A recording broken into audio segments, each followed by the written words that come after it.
And now NFL IQ with Cynthia Frelund and Logan Ryan. Welcome to NFL IQ. It is officially Combine Week, which half of this podcast is all into. The other half doesn't love so much. However, tell us about this sun-kissed situation that you have going on, because you look like you just came back refreshed from someplace awesome. I'm headed to Indy, which is a little grayer and gloomier than perhaps where you are. Tell us everything. Yeah, well, this is officially Combine Week, which is Cynthia's Super Bowl, as we've learned on this podcast. I don't know. My lighting's hitting me good today. I just came back from a little vacation from the Dominican Republic with some friends of mine, adults vacation. So there were some beverages drank. There was some sun tanning. Not that I do a lot of that, but there were some beaches and whatnot. And it was a good time. I feel refreshed. Like as I work into broadcasting and TV, I keep a lot of my normal playing schedule. So I traveled like every week of the NFL season. TV is if not more travel than the players. So I was on a lot of planes, trains, automobiles, doing college and NFL games. So this was like typically when the week after the Super Bowl is when I go on a vacation. So I did my annual vacation, and now I'm back to work. Any sporting things happen there? Yeah, I'm a super sporty guy. I'm a competitive guy. So I throw this friend trip every year. My birthday's in February. My wife's birthday's in January. So we kind of do a joint birthday party, and we invite some of our friends from her sister to all the way up to college friends, some NFL, whatever, couples that we've been friends with. And we went out the country this year, and we went to the Dominican Republic. I play all types of sports. We have golf, soccer, golf, swimming challenges, relay races, drinking games, and we played some knockout basketball. And one of my best friends, Blair, my high school wide receiver who ran track actually at Monmouth, did the embarrassing thing of non-contact, popped his Achilles in an adult knockout game. No one touched him. He went up for a rebound, and he missed his shot, went to put it back, and he said, "Logan, why'd you push me?" And we all know when you feel like you're kicked or pushed from behind, that's a sign of an Achilles injury. So he's undergoing an MRI right now with the Bucs doctors. The Bucs team doctors are taking care of him. I got him the best, man. I had his foot elevated on ice within 10 minutes. I had to wheelchair him. He had to get a wheelchair through the airport back to the country.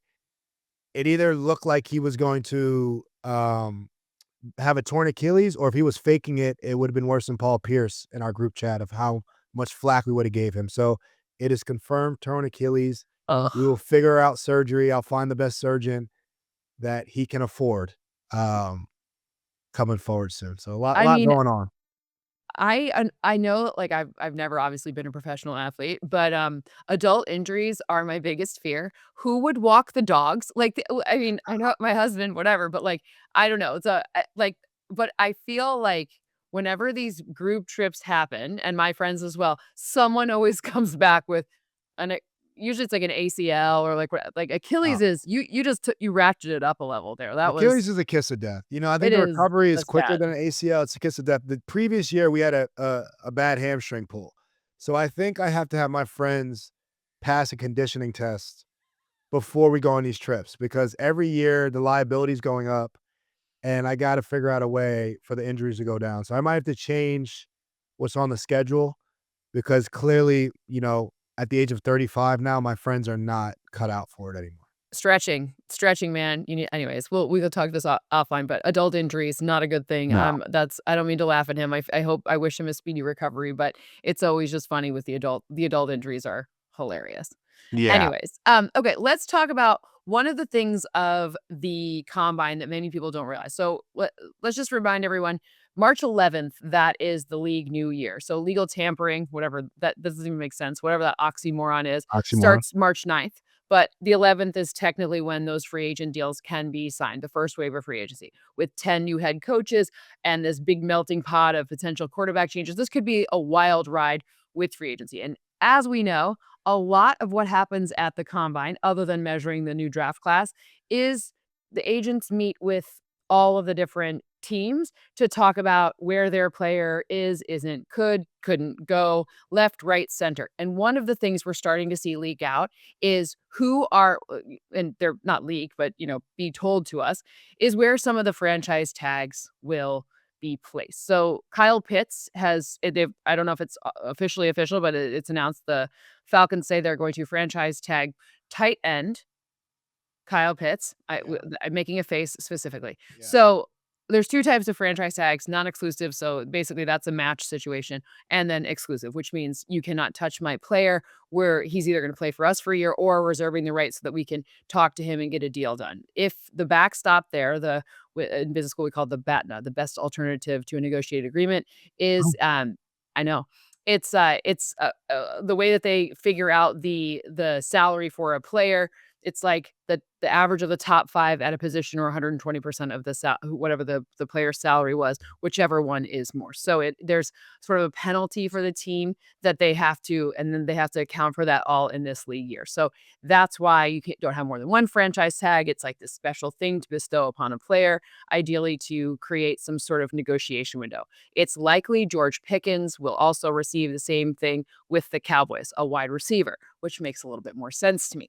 So tell me what it's like so that's the monetary value of it. You're reserving the right to negotiate or keep this player. You are forcing them to be on your team. There is a financial consequence to the team. That's the business part of it. What does it feel like as a human being? Yeah, let me just simply explain it, 'cause I know my mom's a great listener of this show, and Hi, Mom. We you love you her. you went to business school on us real quick right there. So the franchise tag is essentially when you have a really good player on your team and his contract is done, his 4-year deal, his 3-year deal is done, and he is most likely due to hit free agency and get a lot of money in an open market. The team can do this to one player on each team. So every team has one player. If they want, they can choose to franchise tag, which is a 1-year deal. He has a 1-year deal. He can't renegotiate it, and it's locked in at the salary of top 5 of his position. So if you're a corner and you're coming out and about to get a new contract in free agency or a long-term extension, the team says, nope, you have a 1-year deal. This is a salary. You can't renegotiate that. You can't leverage that to another team. You're ours. Mhm. And pretty much each team can claim one player, right? So you said, and that's fully guaranteed. So I think from a media perspective or outside perspective, like, oh, that's great. We used our tag on George Pickens, where he's going to come back. He's going to be paid like a top 5 wide receiver. Great for George Pickens. Well, from the player's perspective and the agent's perspective, it is not a good situation, in my opinion, because it is very hard, as we know, to have a long NFL career. It is very hard to stay healthy. So if you played 3 or 4 years and you are a franchise quality player, when you go to the free agency market, you can reset the market. You can get more than the top 1% of the position, and everyone gets paid off of that. But long story short, by the team locking you in, you don't get to see your free value. You don't get to see your worth versus 31 other bidders. You only get to see your worth based on this one team. And long story short, the biggest thing is it takes away a multi-year extension, right? If Christian Gonzalez, for instance, is rumored to get $40 million a year for 4 years, $160 million. We've talked on this show now, all 160 are going to be guaranteed. Say $100 million is guaranteed. So Christian Gonzalez, if he was a free agent right now, would get that. But if the Patriots hypothetically said, hey, we're going to use our franchise tag on you, you're going to get a 1-year, $32 million deal fully guaranteed. But what if Christian Gonzalez gets hurt next year on that deal? He's not going to see that 160 that he would have saw having a great season, staying healthy, blah, blah, blah, blah, blah, right? So, yes, you do get a 1-year deal guaranteed, but you don't get that long-term contract that's where we get our generational wealth from as in the NFL. That second deal after our rookie deal, the long 3, 4, 5-year deal with the long generational money, long guarantees. So it really holds you back to have to essentially do it again next year. And the team can franchise you a second time next year for a little bit more. So they're holding you back from the market. It really takes your negotiating power away from you. It takes your long-term deal away from you. And all the power now goes to the team. So I know as a union rep, we fought hard to try to get that out at times, but you had to negotiate different things for it. So it's not always in the player's advantage by any means.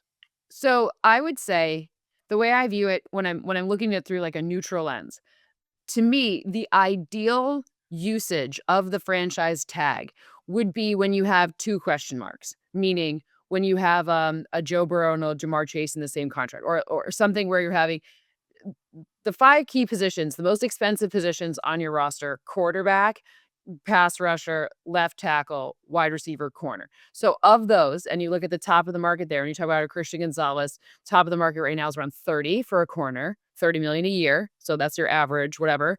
And the top of the market for a wide receiver is a little bit more, right? A little 35, something like that, right? So at 40 for whatever, but it depends on how it's structured. But I would say when you have two expensive positions like that, and you need to redo a lot of contracts in order to get everything right because there's avoidable years and the way the amortization cycles work, blah, blah. So you franchise tag one, and then you get one deal done, and then you come back and do the second deal before the season starts. So to me, if I were trying to do it, I would say it would only be used. I think it's only, to me, a useful way to force a player to stay to kind of stay with your team if you're planning on really signing that long-term deal before the season starts. And what you're trying to do is you're trying to say, I need to reapportion my, you hear every year, like, you just heard it. Patrick Mahomes restructured his deal. There's nothing with his money that's different. It's just when something is recognized for the revenue of the league. So I think there are some teams that have, I would say, good uses of it, namely that by the time we get to the season that they're not actually using it, but they're just trying to restructure and leverage some things with their finances. Let's say they're coming with a new regime and the past one's bad. There's a few ways that that financial instrument could be helpful, but mostly to help ensure that two expensive contracts can be figured out in a way where, because the thing that the voidable years thing is basically an amortization cycle. That means instead of dividing something by 5, which is how long they'll play, you get to divide it by 7, which means long story short, it's a financial trick. Yeah, I see the team. The rules, in my opinion, are set to give the teams that choice and the owners that power over the player. Mhm. As a player, there's only out of joy. I've only had joy 2 times in my career.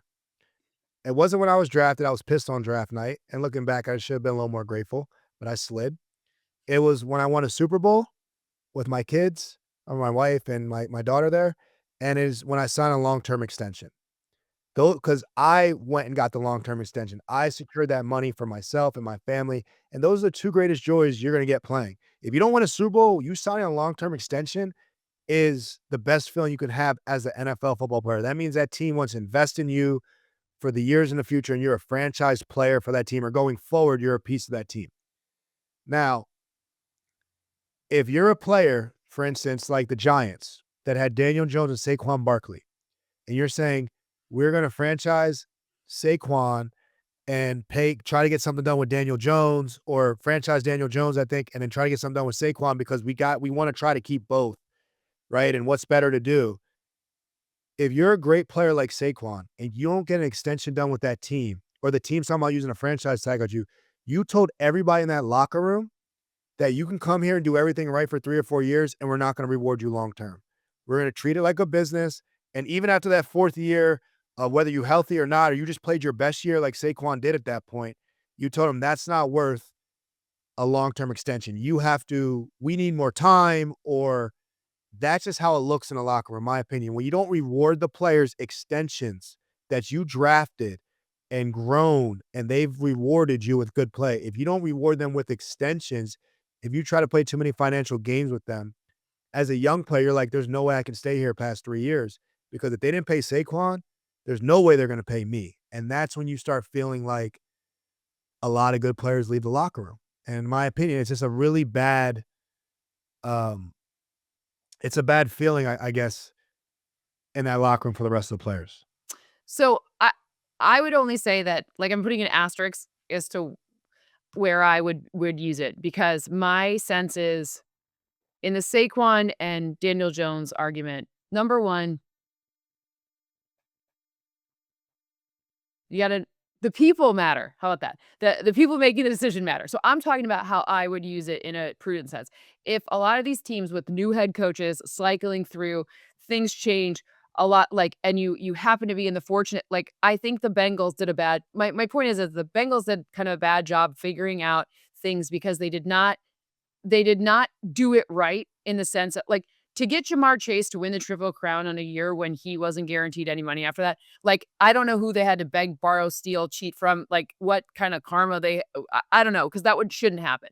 So my point is you are the sense is pretend they had brought in a new coach and you have this Joe Burrow, Jamar Chase problem, right? Or T. Higgins, Joe Burrow, and Jamar Chase all at the same time. You franchise one so that you can get your other ducks in a row because you're cleaning up someone else's mess. That's really the only time Or you get ahead of it, right? You get ahead of it and you pay Jamar Chase 2 years early because you realize he's a generational talent But if and you you don't. weren't there, if let's pretend there's a new regime, you weren't there before. So now you gotta because you have to give, so the reason we have all this attrition and these turnovers is because a lot of people maybe aren't the most, best at figuring this stuff out, right? So you have to give to me, it's a financial instrument to fix other Yeah. people's It's mistakes. a rule favorable for management, but that's Yep. not a rule favorable for players. So I understand Yep. why and when you would use it. But I would I'm just never giving use it the on a player tight end. perspective. I would never I'm use it using the on a tight end, and I would never use it on someone who I believe is a face of my organization. The way they trotted Saquon Barkley out there as the face, like this, if you close your eyes and you think about the Giants a couple of years ago, you don't think of anyone but Saquon Barkley. You right. don't. So that's just a I would say this. I yes. would say this. Derrick Henry, right? Former teammate of mine, good friend of mine. Trying to get a deal done, I don't know, with Tennessee, maybe the first time when he did get a deal done with Tennessee. And long story short, I don't wanna get his business too much, but long story short is Tennessee said, "Why would we pay you what you're asking for, when we can just franchise you 2 years in a row?" So they're using it as a negotiation tactic of saying, "The running back franchise tag's 10,000,000. Next year, it'll be 12,000,000. So we're gonna give you 22,000,000 guaranteed. We'll give you 23,000,000 guaranteed." Derek might want 30,000,000 guaranteed because he just rushed for 2,000 yards, and he wants to be the number 1 back in the league, and they're saying, "Why would we give you that when we have this in our pocket, and we can franchise you 2 years in a row for 22,000,000 guaranteed? So if you get 22,000,000 and a half or 23, you should be grateful because we gave you that extra. If not, if you don't wanna take this deal," right? Now I'm getting hypothetical. I don't know if this is how they said it, but Right, right, from right. from just numbers and kinda, "If you don't wanna take this deal, then we'll just franchise you."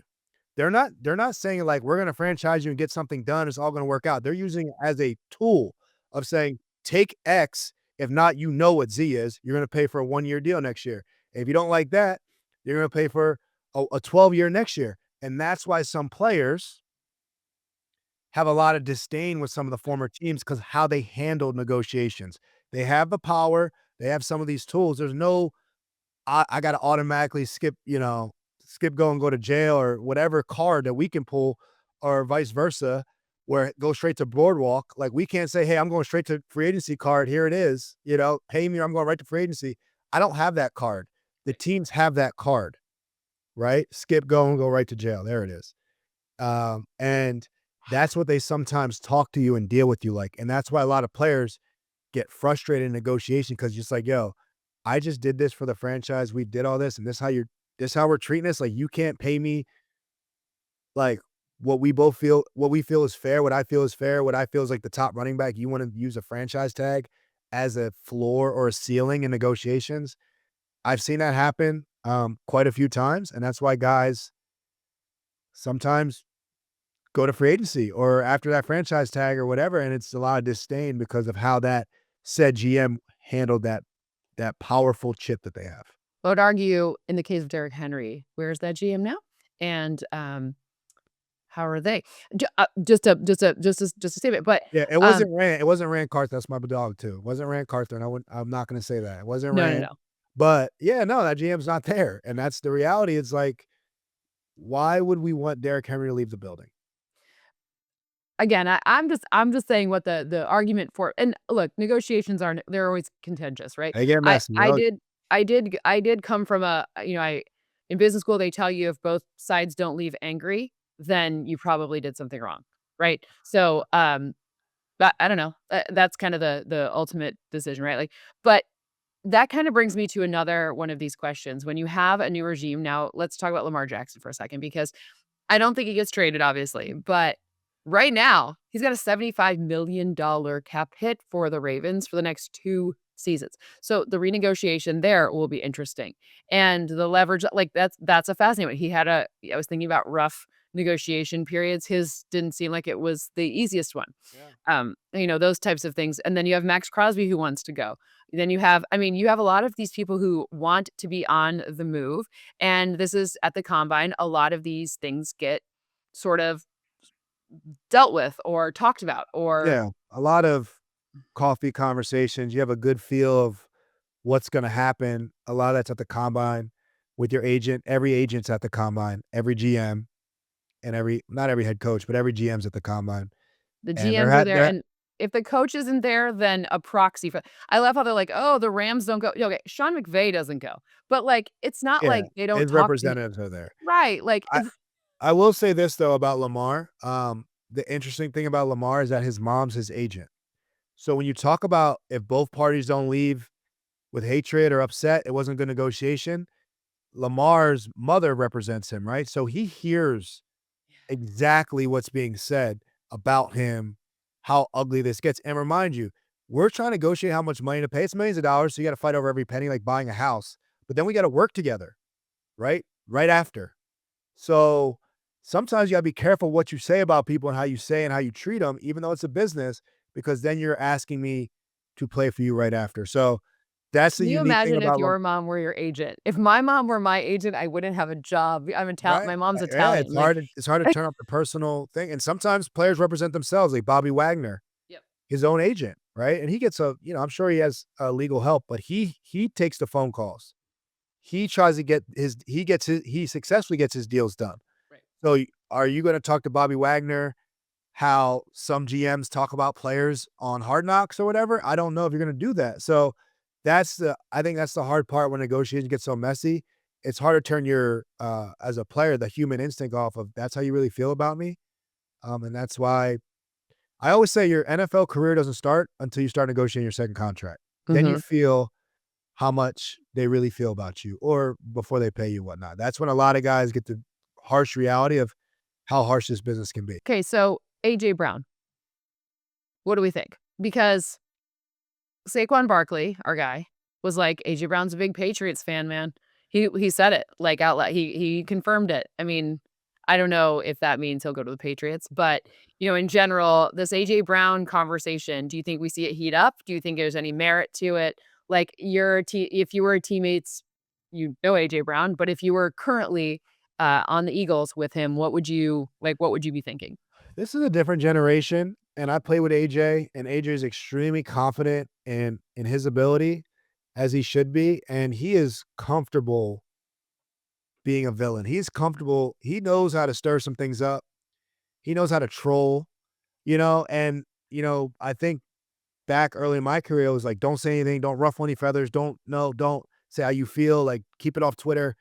It's different nowadays, right? Oh, yeah. And so we talked on this show that the Eagles are probably one of the most interesting offseason teams. I also saw Lane Johnson reconfirm that he's playing for his 14th season. Shout out to Lane. That was my combine draft mate. Yep. So we trained together in Arizona for the combine. Looks like 14 years ago or something, 13 years ago today or whatever it was. So he's still doing it. He's gonna be a Hall of Famer. Great, great guy. So these are the pieces that they got to figure out with the Eagles. I know AJ's a fan of Vrabel. I know Vrabel's a fan of AJ. I 100% see that fit for the Patriots. I think the Patriots need another wide receiver. So I think the Bills can benefit from AJ Brown. If you tell me you give Josh Allen in this window, AJ Brown, if that's going to help or hurt them for a first round pick, that might be better than a first round draft pick. I would take AJ Brown if I'm the Bills. So, but if I'm Philly, do I let him walk? Do I want him to walk? I'm not truly sure. I don't know how much this is trolling or how much is real, but I do know that if it gets this far, some of it feels like if he didn't play for the Eagles, I don't think we would all be surprised. Like no one saw it coming in the middle of the night or anything. Remember, he was traded from a team on draft night. Uh-huh. So he's been used to change and he was successful quickly after that trade. I think he's like the best Eagles receiver ever and there's a lot of good Eagles receivers. So I would not be surprised if A.J. Brown was on the move. Yeah. I think the person that I'm most interested, like, when I'm kind of, like, sitting here being like, "Okay, how do all these things fall?" Because to me, obviously, we go back to quarterbacks, right? Because which quarterbacks will be on the move, which won't. There are 2 guys who I'm very curious to hear if the smoke is real, and the first one is Kyler Murray. Kyler Murray in Arizona or not in Arizona. So the thing that I looked up on Murray that, obviously, they don't publish your contract fully, but he's got one of those, if he's on the team, roster bonus, March 15th, almost $20 million, like $19.5 million if he's on the Cardinals roster, guaranteed on that date. Interesting that the place he's rumored to be potentially thinking about, Minnesota. Kevin Really? O'Connell, same type of Mike LaFleur, same tree. So do they value the production similarly? Is this like a reframe discount? He needs a different place to succeed and whatever. Is it Arizona that's the problem? Like, I think that could have huge consequences because you take Kyler out of Arizona, then that messes with potentially what the Jets have going on, which messes with potentially like all these different things. And then, oh, by the way, there's Tua. Tua, who Atlanta is now rumored to have Ah, interest in Tua. Got a whole bunch of lefties there, right? Like a Michael lot of Penix. lefties. It's lefty central. I mean, they should just get all of them. Dylan Gabriel, he could go there too, whatever.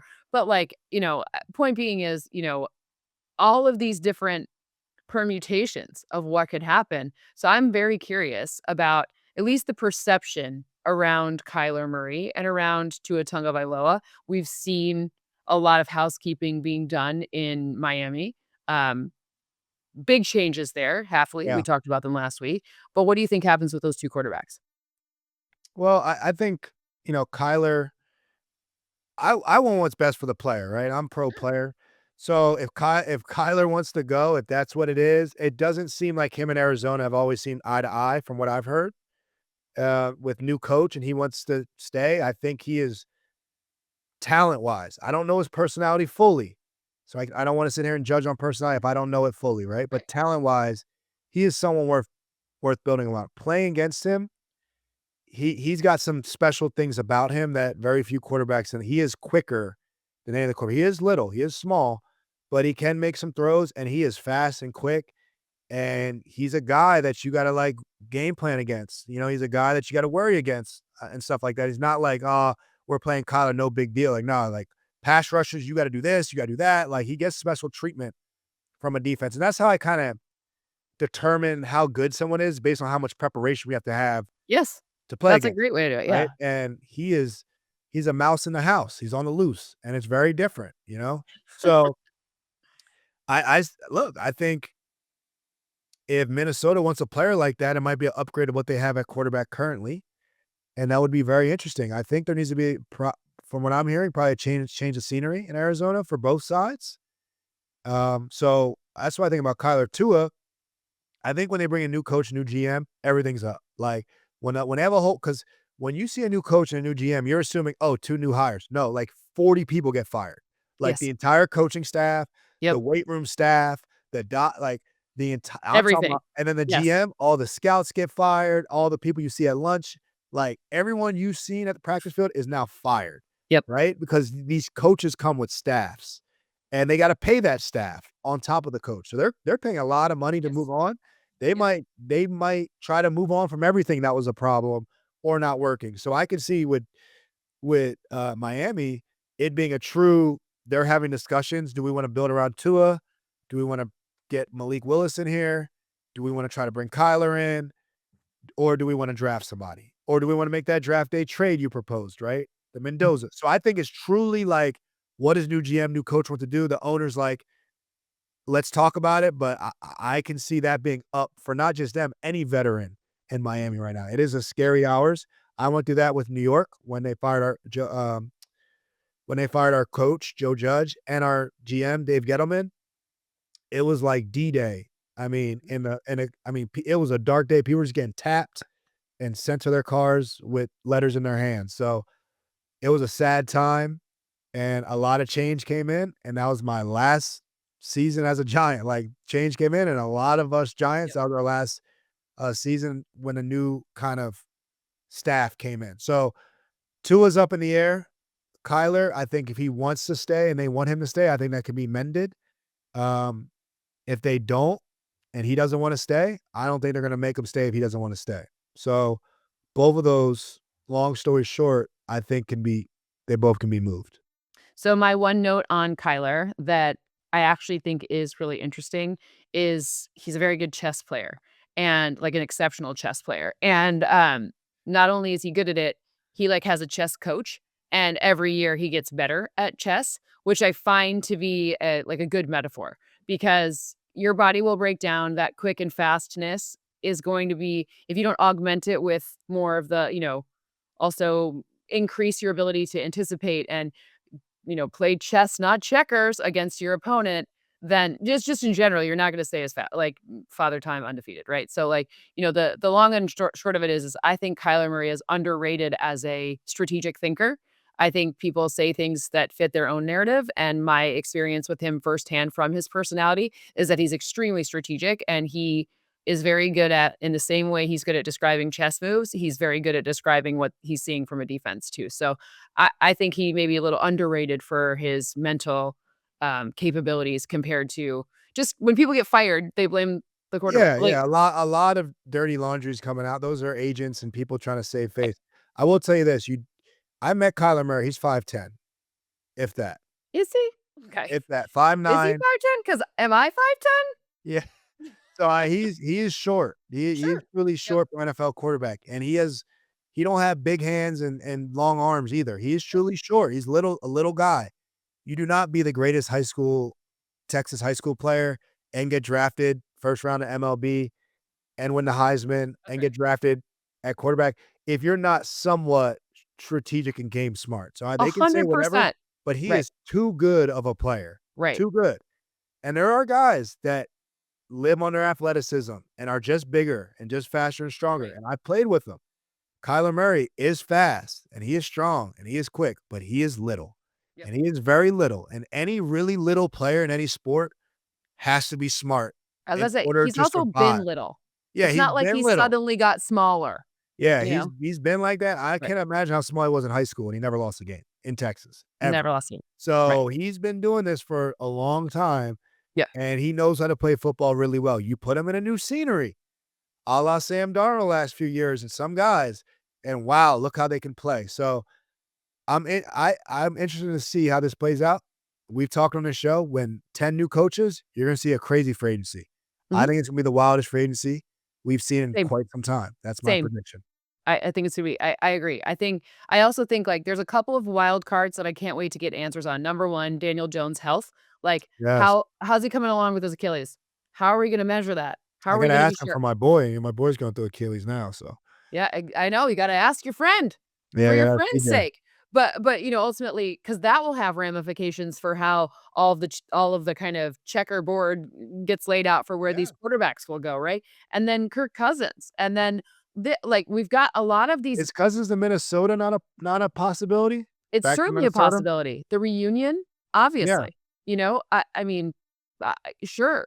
And like, I was a little surprised that Atlanta, when Stefanski said no, whatever. Like, again, I don't know. Like the health thing, we will get a better picture. At least the agents will sell us a bill of goods about. You'll probably see good workout videos on Instagram this next week, right? It'll be like Kirk Cousins running drills, so like running up a hill with Yeah, yeah. like whatever against it, like like a giant thing of weights, like just the rubies in the gym. But I'm very curious about the recovery of some of these quarterbacks because that has huge ramifications. Mac Jones, if I were Mac Jones agent right now, I would be licking my chops. Mm. Where am I going?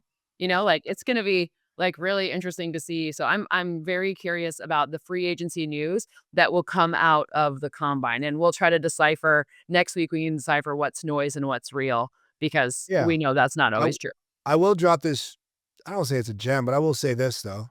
We've talked on this show how every team has a solo decision maker. There's a lot of people that need to work together, Yep, but there's somebody that says yes and no that's or right. right. I know that Atlanta hired Matt Ryan to be the team president, and these people report to Matt Ryan. And Matt Ryan is a really, really great former quarterback.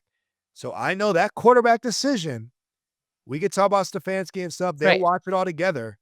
But if Yeah, of Matt course. Ryan goes and watches last year's film, last 2 years or whatever, and says, "Okay, I don't see Kirk being the future.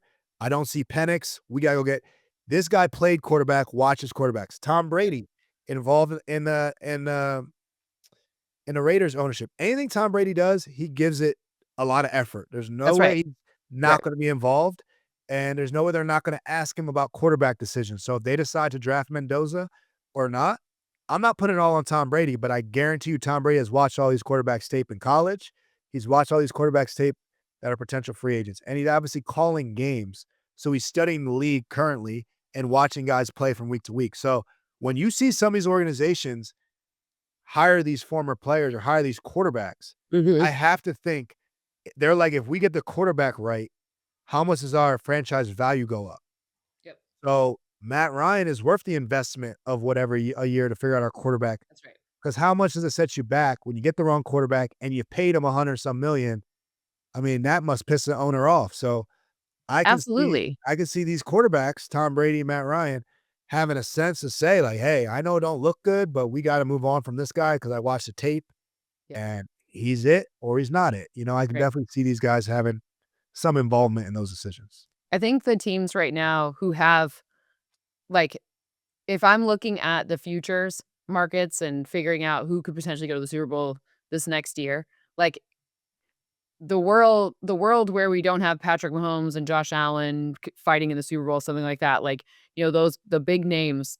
I don't know about Joe Burrow because I don't like Cincinnati's defense still, but the point is, it's the AFC is gonna look more like the AFC from the playoff perspective, at least in my estimation, because I believe that having a really good quarterback this year is an even bigger advantage than it is in other years because there's just so much uncertainty around what's like other than, Fernando Mendoza, what do we even have in the draft? Like, there's just so much uncertainty and so much trying to piece together things at that position. So I think it gives you an even bigger advantage. If you already have a quarterback, great, move on because there's a lot of teams that don't.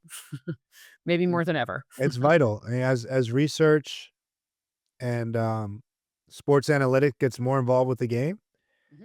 the quarterback play has direct correlation to winning and losing and Mhm. whatnot, and, so I think, absolutely, it's the most important decision. If you don't have a guy that you is on the side of your stadium when I pull up, Mhm. who is that guy gonna be? Is he coming next year? Is he coming in 2 years? Do we have him this year? Are we drafting him this year? Right. It has to be where the conversation starts and ends. That's right. For sure. Okay, so I wanted to find some good on-field data because I'm determined to make you I am determined to make you like one thing about the combine. So I've decided that fatigue, meaning who are the guys in the college level, so who are participants in the combine that at the college level showed the least amount of fatigue. So their Yeah. data, their speed, their change of direction, all of their attributes that were happening in the first quarter, they diminished the least to the fourth quarter. Can we agree that that's at least something kind of cool? Yes, I think 100%. Okay, 100%. great. I like fatigue. There you go. We got it. Okay. So, if there's guys that you wanna look for that could potentially be working out, this is going to be that so the number 1 guy, the guy with the least amount of fatigue that is What forecast to go in the what is fatigue based on? Tell me how you found fatigue. Yep. So, their speed and pads in the 4th quarter is Mm. X. It started off as faster in the 1st quarter. What does it go in the 4th quarter? Okay. Who Playing speed. diminishes? They maintain their playing speed the whole game. Playing speed. So it's not just straight line, obviously. It's change of direction. For edge rushers, it's burst. For running backs, it's also burst. For wide receivers, it's the precision of each route. So, like, you're going to run your route, like, obviously, the speed of a post will be different than the speed of a screen. Like, Right. right? Like, different routes have different speeds. So, how good are you at maintaining the same level of efficiency um, down 4th quarter over 1st quarter? Okay.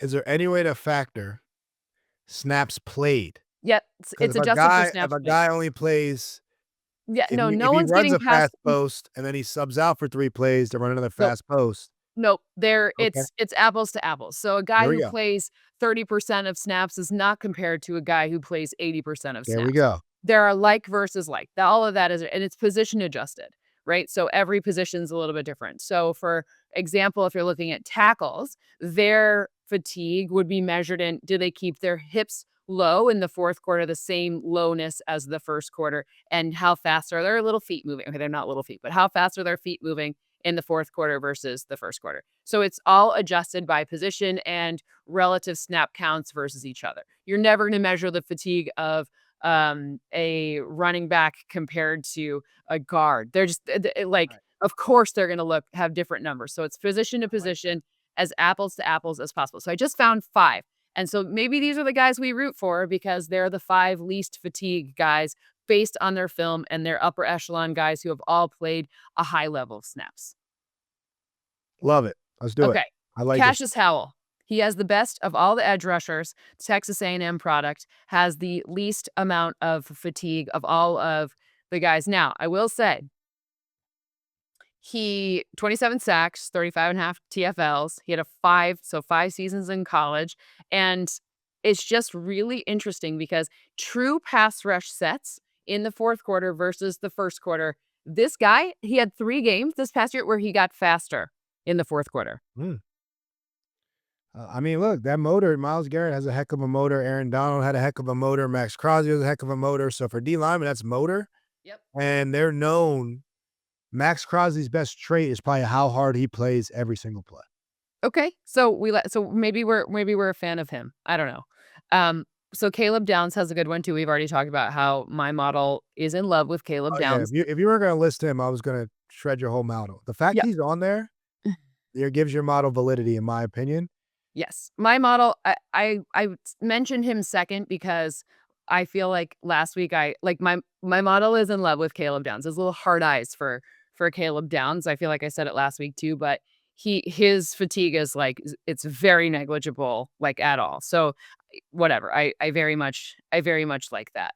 A lot of people think that the number one wide receiver, some people say Jordan Tinson out of Arizona State, Makai Lemon, some people, whatever, he's out of USC, Yeah, I like him. uh, like them all. But do you know who has the least fatigue? Tate at Ohio State. Ohio State, Carnell Tate. Yeah, His route there you running, go. his precision of route running is the best of any of these guys in the class. Yeah. So you could like other ones better for other reasons, but No, I'm Carnell Tate, drafting Ohio State wide receiver because the standard's set there, right? You see Jackson Smith and Jigba, you see, Garrett Wilson. These guys are great route runners, Olave. So the standard's there. And their wide receiver coach, who I'm blanking on his name at the moment, just took the South Florida job. Ryan Hartline. Yes, Heartline. There you go. I covered Heartline. Yeah, yeah. So route running, white wide receiver, but he had them routes. Hey, And hey, you know what I'm saying? And he was nice and precise, and he can coach. So he's coaching those guys at such a level where their standard's not going to drop when he was there. Now, I don't know if the Ohio State receiver is going to drop now that he left, but when he was there, they're putting them wide receivers out. Go look at his resume. So when you have a guy that's coached all these guys, you can go and they're watching how Olave ran routes or how JSN ran routes there, right? And how hard they play every single play. So those Ohio State, they've been on a run at wide receiver, all pretty much coached by Heartline. So I know Heartline's gone now, but this guy was coached by Heartline. Mhm. And yeah, I'll hold some weight that he can play. I love that. Okay, we have to put a guard in here because Yeah, why not? we must. His name is very hard for me to say. He went to Penn State. He's a junior. His last name is Ione, Ioane, and it's like Ola Vava Vega. Yeah, love Yeah, him. okay. This is why you can You tell I you don't were care about. Chudward broadcast, and I say that they'll kill you for that pronunciation. Man. I will get somebody to tell me exactly what it means, but his fatigue, it was off the charts, as in low. It's like just absolutely. So the Penn State guy, and he played. I know some people like obviously, playing in snow doesn't matter for certain things, but he played in some crappy condition. He played in some bad conditions. We can edit that. He played in some bad conditions, and still the fatigue wasn't different. And you see it sometimes. You'll see differential fatigue in certain conditions, like going to hot conditions or playing in the cold. All of those different things. He didn't really have any of that at all. So, I mean, again, that's a guard I that we love could. that for guard. Guard is truly that position where you guys gotta be kind of a mauler, and you gotta have some nasty intentions. You gotta wanna play every single play hard, right? And it's not always about being the most athletic, but, it's about being great will, and I think this is such a good way to actually value football players. I never heard it before, so you got me this week, this Yay! I'm impressed. Okay, well, I'm gonna do one more, and then I'm done. Because I Alright, mean, and I got a we got story you to time like based one off this. thing. I got a story time off of this one too. Well, if story time, we can do for sure, but I mean, we're just gonna do one more here, and it's Jeremiah Love, because I don't wanna perpetuate the narrative that, analytics people hate, um, running backs. I also don't wanna perpetuate the narrative that Boston College people hate Notre Dame. I don't care. But, the point is, his fatigue was incredibly low. In fact, and not being spicy here, but I did go back and make a comparison to a running back that went 8th overall to, a certain Raiders team this past year in Ashton Genty, and fatigue-wise, Jeremiah Love actually had less fatigue than Ashton Genty in college. So Mm. there you have it. And I mean, Ashton Genty played all of the snaps. So I'm not worried about that. But I'm not saying he had a lot of fatigue. His fatigue was very high, like very low, meaning highly rated. But Jeremiah Love's is even better than his. I love the running back position. We all carried the ball when we were kids, and most of us that didn't play quarterback or running back in the college NFL got moved in different positions because we didn't carry it as well as those guys do. You gotta be special. Patrick Graham, who was the DC of the Raiders, formerly in our DC in New York and with me in the Patriots, always used to say, "Any NFL running back's a special dude. There's only one of 32." Mhm. And I played with had the pleasure to play with Derrick Henry, Christian McCaffrey, Saquon Barkley. I also played against them. I didn't play against Derrick, but I played against Christian, played against Saquon. And I can't tell you the value that they brought to the team, all of our team's best players. I knew it right away. And playing against them, how stressful it is for the entire defense when that guy's on the field. Obviously, the Super Bowl MVP, Kenneth Walker, a running back. So if I can draft a best player, I can draft somebody that is a offensive changer. I can't tell you how much Alvin Kamara, Mhm. how much pressure he put on a defense. Every third down, he was our top target. We had to double team him, and then we couldn't lead a linebacker on him one-on-one. And then first, second down, he would get the ball or it'd be Great. play action.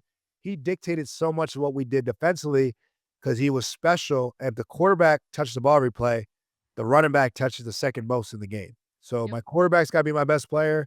My running back's got to be my next best player. If I don't have a great quarterback, that running back's got to be special to dictate the numbers defensively. So I am a huge fan of drafting a running back where you got to draft him, a la Jahmyr Gibbs, another one. I just my sense is I don't think you should. I think you need to have a very strong, like, my when people are like, you hate drafting running backs. I'm like, no, I don't hate drafting running backs. I hate draft when people draft running backs and they've got 35 needs Yeah.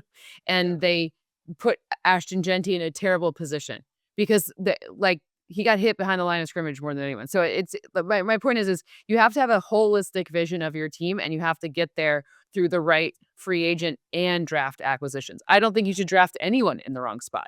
You should draft the person that makes the most sense in the spot where you can get them. It's not a perfect. It's not binary. It's not yes or no. It's, well, what am I working with? Right? Like, what are the options? What are the true options? Right. All right. And I think I get where you get him and the value of position, but in a running back, like a Christian McCaffrey is more than one position. He's a game changer, right? Because he catches balls out the backfield. Like around when you could put JSN, Jack Smith-Njigba, who's a wide receiver, and he's a small wide receiver, but you could put him in the backfield and run routes at him. Now you're changing the game of football, But that's right? having a vision for your holistic team. Right. So that's why the value of that player is not a running back or a quarterback. I would want to draft players.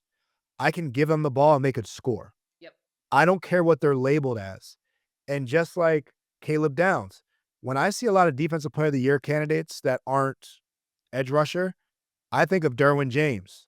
I think of some of these safeties that just wreck the And that's what game. Caleb is. Yeah. Right, he's a safety that can play nickel.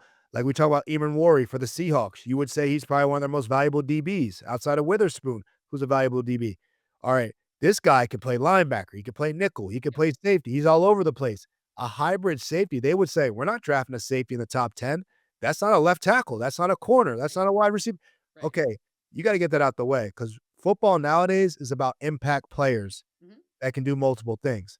So if a running back can catch the ball like Saquon or like Gibbs or like Christian McCaffrey, I would draft him top 3 overall because they get the ball more than a number 1 wide receiver does.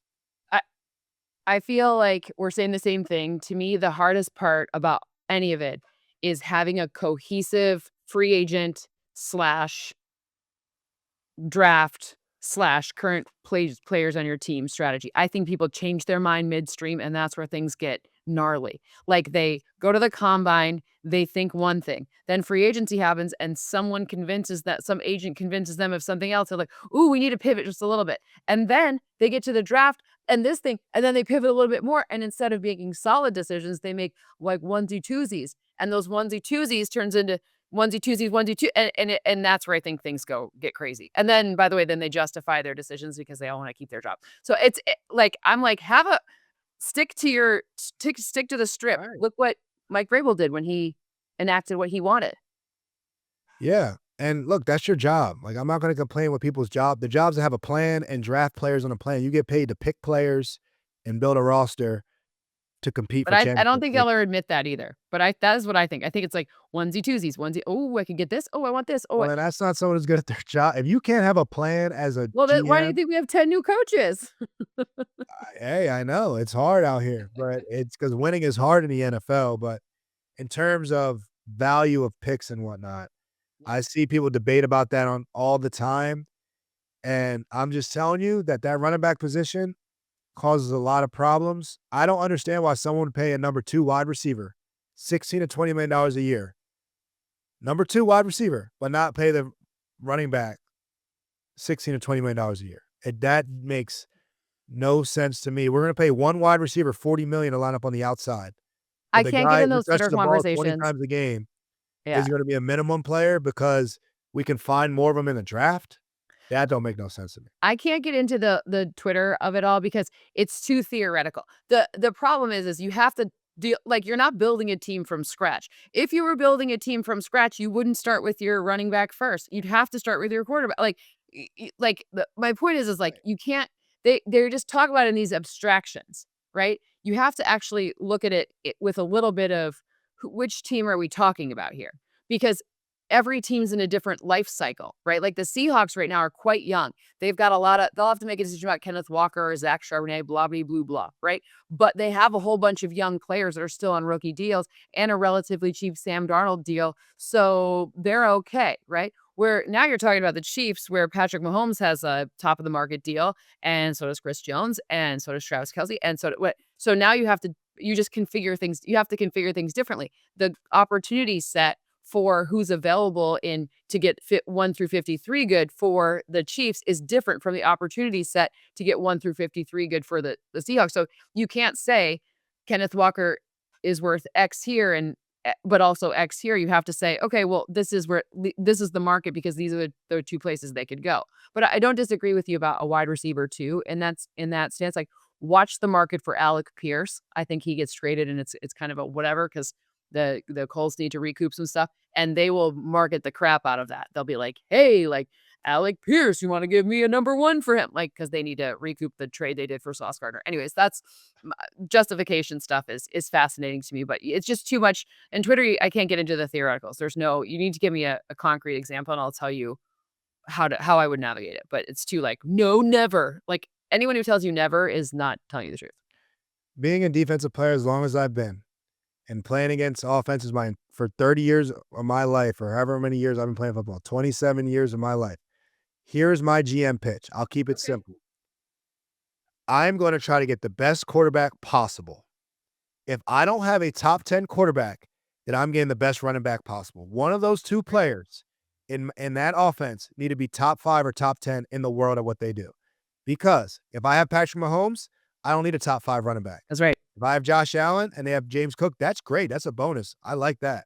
But if I don't have a surefire Hall of Famer or all perennial, all pro quarterback, I am getting the best running back I can have. Right, I'm getting Because Jahmyr Gibbs if I have Jared Goff.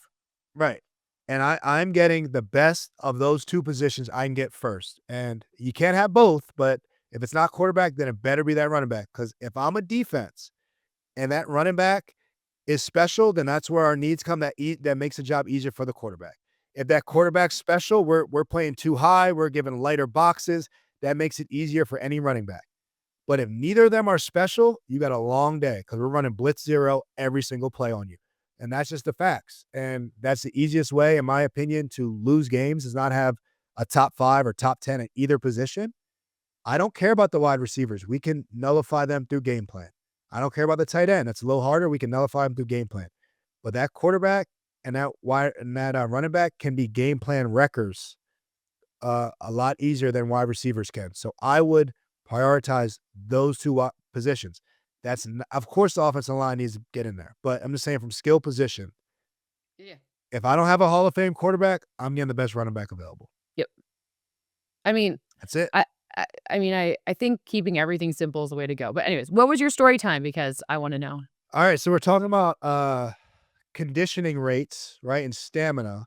And my son's an athlete, right, flag football, Great athlete. soccer, and he loves animals. And me and him, I like to make I'm on TV, so I have to like break things down sometimes for people, make comparisons so people understand what I'm saying because we can talk over people's heads, or I can at least.